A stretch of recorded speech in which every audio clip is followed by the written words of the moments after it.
Rocking star Yash ಹುಟ್ಟುಹಬ್ಬ ಹಿನ್ನೆಲೆಯಲ್ಲಿ ಅವರ ಬಹುನಿರೀಕ್ಷಿತ ಟಾಕ್ಸಿಕ್ ಸಿನಿಮಾದ ವಿಡಿಯೋವೊಂದನ್ನ ಬರ್ತ್ಡೇ ಗಿಫ್ಟ್ ಆಗಿ ಬಿಡುಗಡೆ ಮಾಡಲಾಗಿದೆ. ಈ ಸಿನಿಮಾವನ್ನ ಮಲಯಾಳಂ ನಿರ್ದೇಶಕಿ ಗೀತು ಮೋಹನ್ ದಾಸ್ ನಿರ್ದೇಶಿಸುತ್ತಿದ್ದು, ಕೆವಿಎನ್ ಪ್ರೊಡಕ್ಷನ್ ಮತ್ತು ಮಾನ್ಸ್ಟಾರ್ ಮೈಂಡ್ ಕ್ರಿಯೇಷನ್ ಸಹಭಾಗಿತ್ವದಲ್ಲಿ ನಿರ್ಮಾಣ ಮಾಡಲಾಗಿದೆ.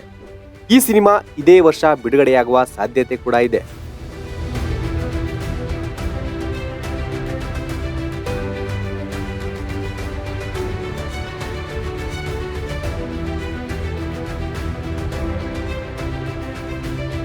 ಸದ್ಯ ಯಶ್ ಹುಟ್ಟುಹಬ್ಬದ ದಿನವೇ ಬಿಡುಗಡೆಯಾದ ಟಾಕ್ಸಿಕ್ ಚಿತ್ರದ ಗ್ಲಿಮ್ಸ್ ವಿಡಿಯೋ ಈಗ ದಾಖಲೆಗಳನ್ನ ಬ್ರೇಕ್ ಮಾಡ್ತಿದೆ. ಕೆಲವರಂತೂ ಇದು ಹಾಲಿವುಡ್ ರೇಂಜ್ಗೆ ಇದೆ ಅಂದ್ರೆ, ಇನ್ನು ಕೆಲವರು ವಿಡಿಯೋ ನೋಡಿ ಟೀಕೆ ಮಾಡ್ತಿದ್ದಾರೆ. ಇದೇನು ಕಾಂಡೋಮ್ ಜಾಹೀರಾತಿನಂತೆ ಇದೆ ಅಂತ ಹಾಸ್ಯ ಮಾಡ್ತಿದ್ದಾರೆ. ಮಲಯಾಳಂನ ಕಸಬಾ ಚಿತ್ರದ ನಿರ್ದೇಶಕ ನಿತಿನ್ ರೆಂಜಿ ಪಣಿಕಾರ್ ಈ ಬಗ್ಗೆ ಪ್ರತಿಕ್ರಿಯೆ ನೀಡಿದ್ದು, ನಿರ್ದೇಶಕಿ ಗೀತು ಮೋಹನ್ ದಾಸ್ ವಿರುದ್ಧ ಹರಿಹಾಯ್ದಿದ್ದಾರೆ. ಈ ಕುರಿತು ಇನ್ಸ್ಟಾಗ್ರಾಂನಲ್ಲಿ ಬರೆದುಕೊಂಡಿದ್ದಾರೆ. ಟಾಕ್ಸಿಕ್ ಗ್ಲಿಂಪ್ ವಿಡಿಯೋದ ದೃಶ್ಯಗಳಿಗೆ ನನ್ನ ಆಕ್ಷೇಪಗಳಿಲ್ಲ, ಆದ್ರೆ ಇದರಲ್ಲಿ ಮಹಿಳೆಯನ್ನ ಆಟದ ವಸ್ತುವಿನಂತೆ ತೋರಿಸಲಾಗಿದೆ. ಗೀತು ತಮ್ಮ ಸ್ವಾರ್ಥಕ್ಕಾಗಿ ಏನು ಬೇಕಾದ್ರೂ ಮಾಡ್ತಾರೆ ಎಂದು ಹರಿಹಾಯ್ದಿದ್ದಾರೆ.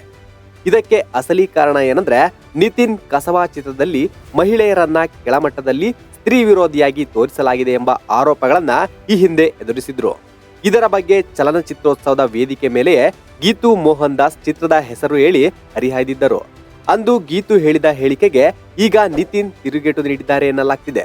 ಸದ್ಯ ಟಾಕ್ಸಿಕ್ ಗ್ಲಿಂಪ್ ವಿಡಿಯೋ ಯೂಟ್ಯೂಬ್ನಲ್ಲಿ 50 ಮಿಲಿಯನ್ ವೀಕ್ಷಣೆ ಪಡೆದು ಮುನ್ನುಗ್ತಿದೆ. ದೇಶದೆಲ್ಲೆಡೆ ಯಶ್ ಲುಕ್ಗೆ ಫ್ಯಾನ್ಸ್ ಫಿದಾ ಆಗಿದ್ದಾರೆ. ಬರೀ ಗ್ಲಿಂಪ್ ವಿಡಿಯೋ ಈ ರೀತಿ ಇದೆ ಅಂದ್ರೆ, ಇನ್ನು ಟೀಸರ್, ಟ್ರೇಲರ್, ಸಿನಿಮಾ ಯಾವ ರೀತಿ ಇರುತ್ತೆ ಅಂತ ಯೋಚನೆ ಮಾಡ್ತಿದ್ದಾರೆ. Bureau report, boss TV Kannada. Latest ಹಾಗೂ ಇಂಟ್ರೆಸ್ಟಿಂಗ್ ಸುದ್ದಿಗಳಿಗಾಗಿ ಬಾಸ್ ಟಿವಿ ಕನ್ನಡ ಚಾನೆಲ್ನ ಸಬ್ಸ್ಕ್ರೈಬ್ ಮಾಡಿ. ಹಾಗೆಯೇ ಬೆಲ್ ಐಕಾನ್ ಪ್ರೆಸ್ ಮಾಡಿ. ಇದರ ಜೊತೆಗೆ ಫೇಸ್ಬುಕ್, ಇನ್ಸ್ಟಾಗ್ರಾಮ್, ಎಕ್ಸ್ ನಲ್ಲೂ ಮಿಸ್ ಮಾಡದೆ ಫಾಲೋ ಮಾಡಿ.